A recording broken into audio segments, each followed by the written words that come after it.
Aloha everyone, and welcome to Language of the Soul Astrology. This is Aurelea Star, and I am here to give you the report for the week of May 10th through May 16th. And first, I'd like to give you the highlights for the week. So we have a new moon in Taurus that happens on Tuesday.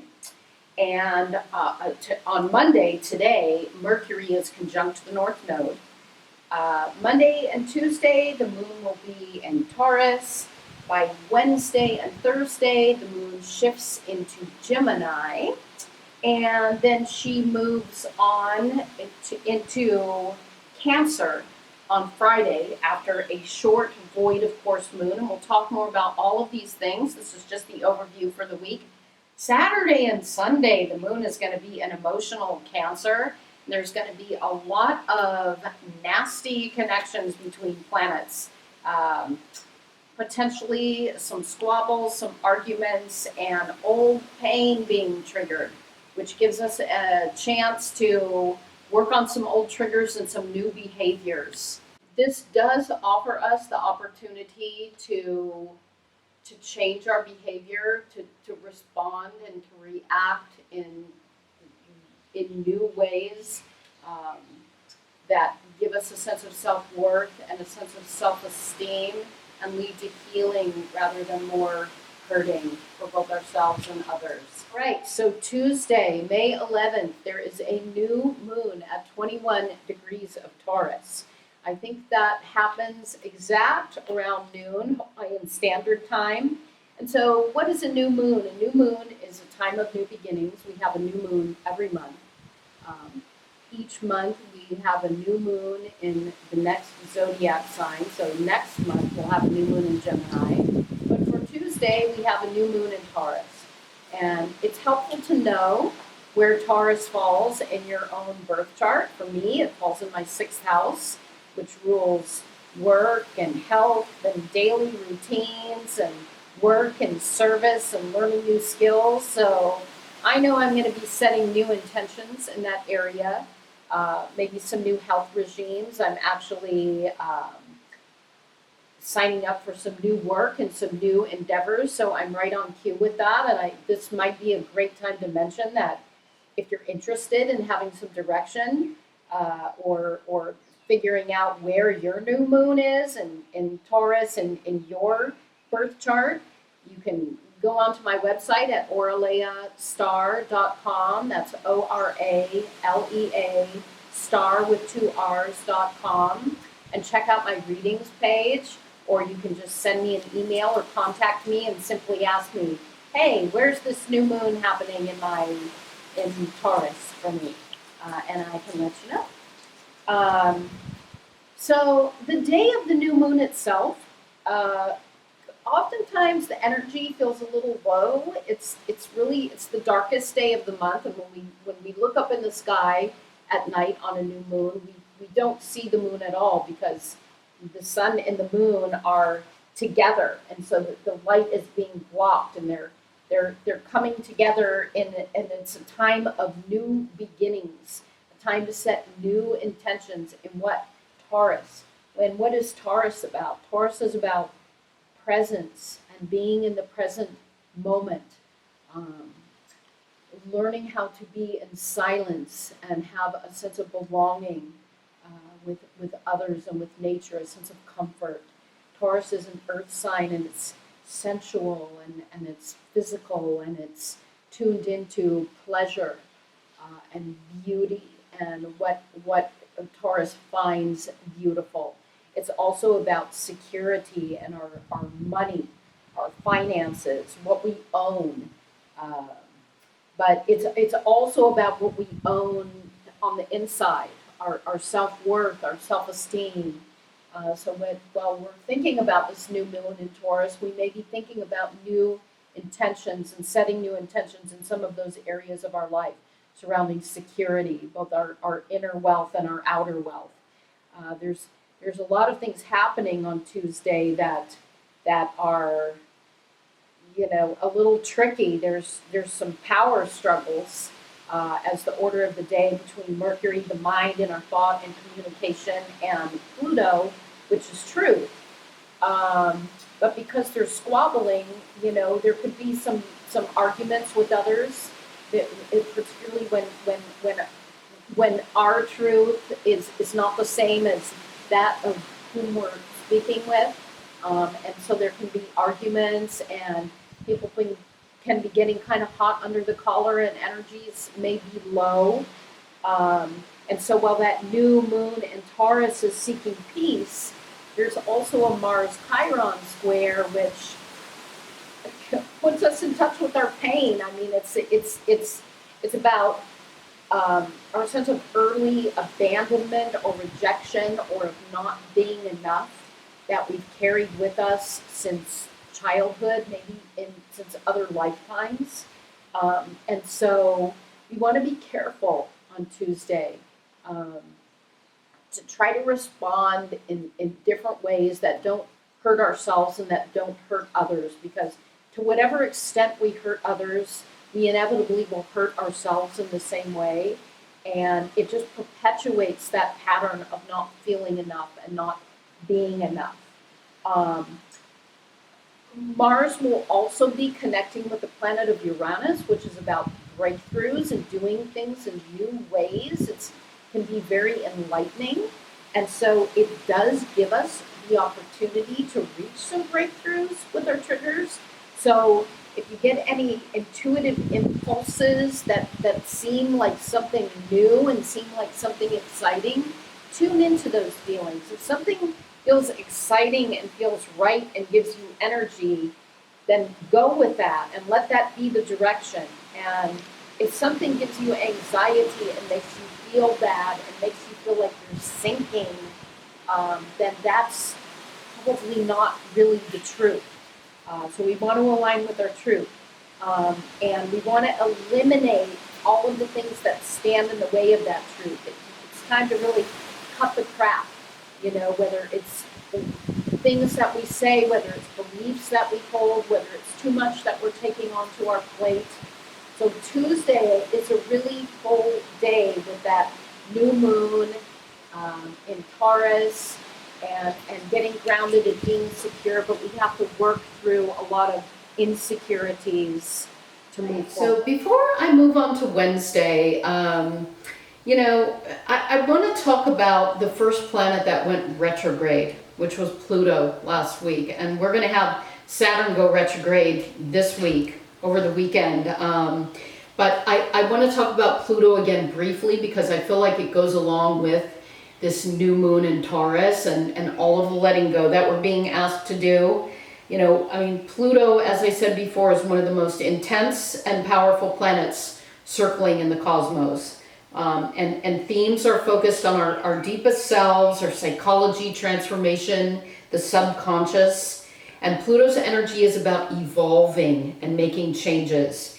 And while it's retrograding in Capricorn, we are dealing with matters involving karma, structure, stability on both personal and collective levels.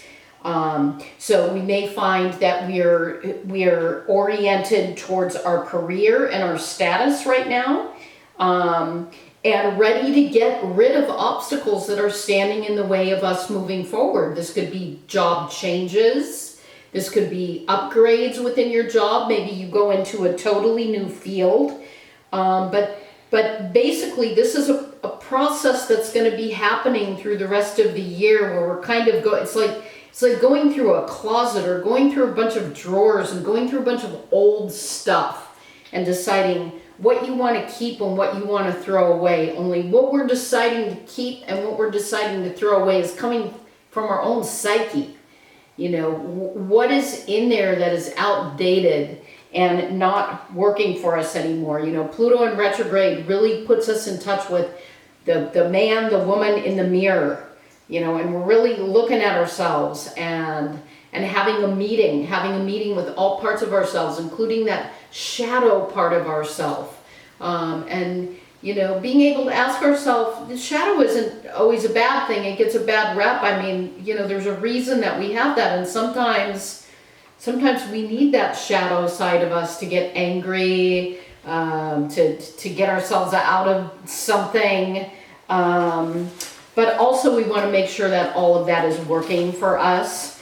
And so it is a good time on a surface level to start letting go of things.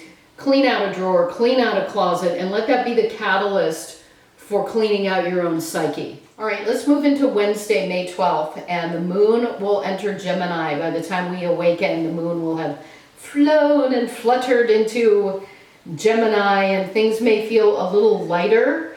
We may start to feel like we're waking up a little bit, but we may also have a lot more on our mind.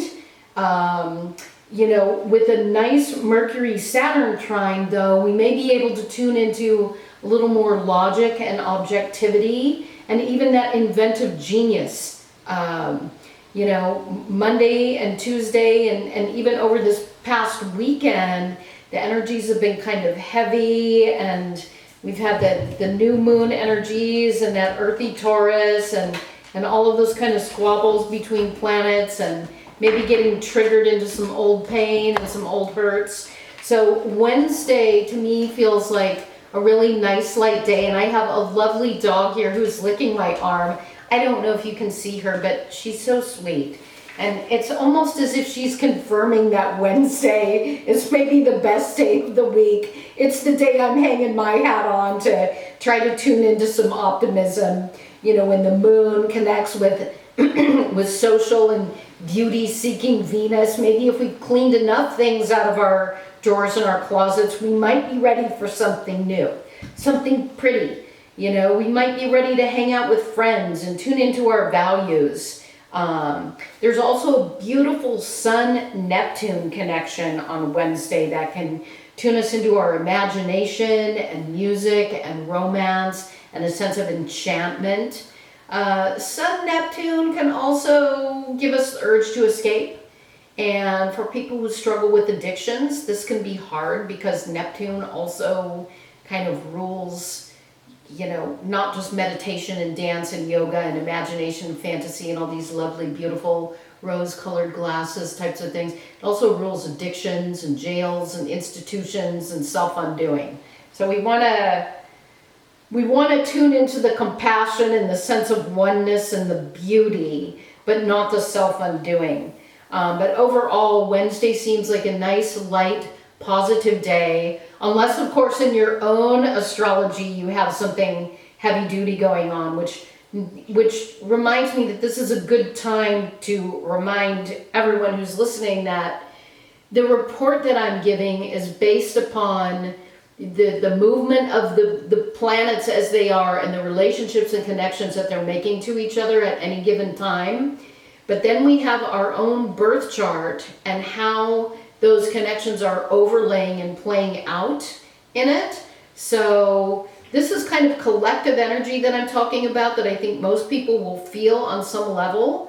But if you have something really major going on, like Pluto conjunct your sun, you might not so much be tuned into the light moon-Venus connection and going shopping. You might be worried about life and death sort of things. So anyway, let's hope that we're all going to be tuned into lightness on Wednesday, because we could sure all use it. I know I could. So now we're going to move into Thursday, May 13th. The moon is still in light, airy, social, intellectual Gemini all day. And Jupiter, the planet of growth, expansion, and faith, is entering Pisces at about noon on Hawaiian Standard Time.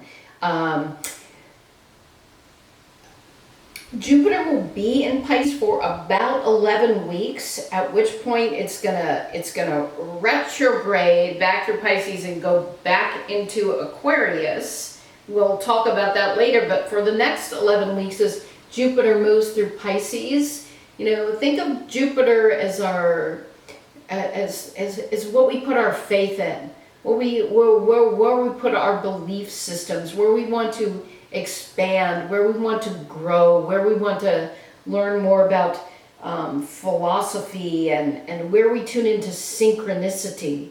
And so in Pisces, you know, Pisces is a sign of the the mystic, the poet, and the dreamer. It's about dissolving the boundaries between, consciousness and unconsciousness, the ego and the soul. It's about tuning into compassion and a sense of oneness with the universe and with our fellow human beings and the animal world and the plant world. It's about tuning into the imagination so we can put faith in our imagination. And especially on the heels of that new moon in Taurus, by the time we reach Thursday or Friday, we might really want to start taking some steps forward into manifesting whatever intentions we set forth on Tuesday with that new moon in Taurus. What kind of actions can you take? What kind of visions can you come up with? Like Jupiter in Pisces to me is just grand, boundless opportunities to expand our visions and tune into our dreams, into our imagination. It's very ethereal. It's very mystical. Again, I'll remind people that Pisces has two sides.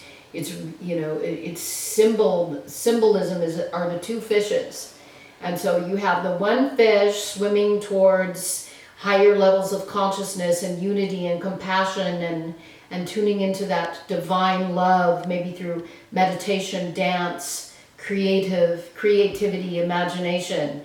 But you have that other fish, swimming into the darker, toxic waters of alcoholism and drug addiction and too much TV and mental illness and just even Pisces is about self-sacrifice. So while Jupiter is in Pisces, we may feel more charitable towards others. We may be more willing to give of ourselves for someone else. But again, there's that fine line, there's that cutoff point where that darker fish can take you down into where there's too much self-sacrifice and we get pulled down the spiral. Wherever Jupiter's involved, it's represented by, the king or the fools. And Jupiter can be considered a lucky planet.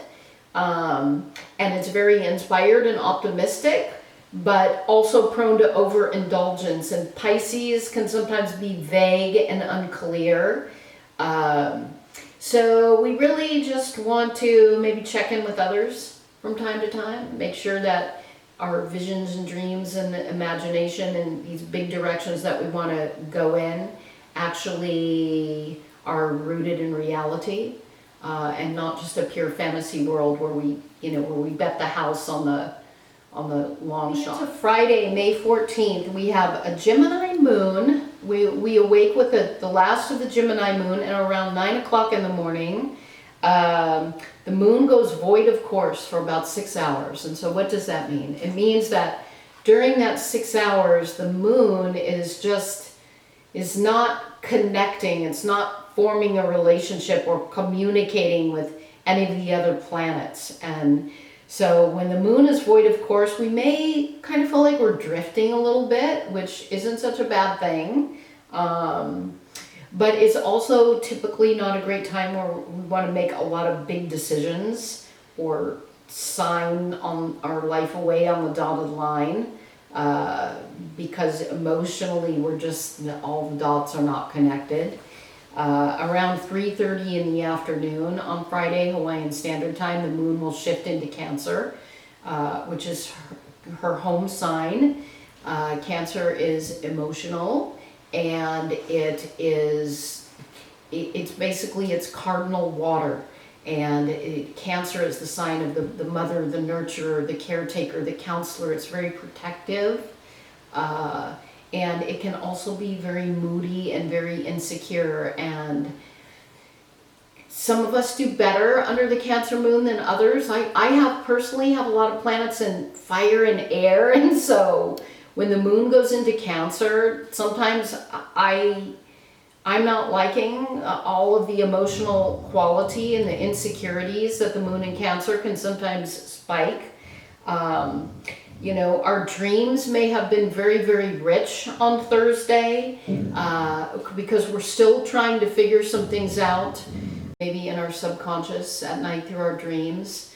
So maybe we can use that void of course moon to do a little bit of journaling and see if we can get in touch with our subconscious under that, you know, as the moon moves into sensitive Cancer, that's also very intuitive and puts us in touch with our own inner child, and our upbringing and our sense of home, our sense of roots and family, and comfort, and any insecurities that we have there, any nurturing issues, any issues of rejection and abandonment are going to be tipped off on Friday. And by Saturday and Sunday, we have the potential to get pretty triggered with some old stuff. So, you know, I just want to encourage everybody to tune into your own inner child. Imagine yourself as your own parent, and wherever you're feeling hurt, and possibly rejected, maybe you could, as silly as it sounds, you know, kind of imagine you as this little baby, and you're the parent, and you're kind of loving and nurturing that inner child, with all of its pain, and just, you know, being very gentle with yourself, gentle with others, and tune into, you know, in the midst of all of the squabbles and the hurt and the pain, try to tune into compassion and forgiveness. And for every person who you feel has ever hurt you, see if you can do a ritual of forgiving them for whatever hurts you perceived that they have caused to you, and forgiving yourself for whatever hurts that you perceive that you have caused them. There can be a lot of healing in that way. And for every person who feels like a thorn in the side of life for you, maybe you can give some extra energy and think of maybe 3 or 4 reasons why that person is lovable and deserving of love. So rather than talking about, you know, being tuned into the pain on Saturday and Sunday and being irritated and making a train wreck over it all, we can find ways to reach for forgiveness and compassion, not only for ourselves but for others, and to make something new out of the old that really just needs to go to the curb already. You know, we're reaching for new ways of behavior and new ways of doing things and new ways of responding to old pain. And with that, I feel like the week is complete. If anybody wants to get in touch with me, if you have any comments, questions, concerns, you want to get a reading, you can email me at barenakedastrology.com, BARE naked, like naked astrology @gmail.com, or go onto my website at oraleastarrastrology.com. That's ORALEA astrology.com. And this is we're doing a new type of video this week where we're breaking it up into segments, and so it's a trial. We're not sure how it's going to turn out. I have my guru Taryn in front of me, and it all feels a little strange, but we'll see how it turns out. Thanks everybody for tuning in. Hope you have a lovely week. Aloha.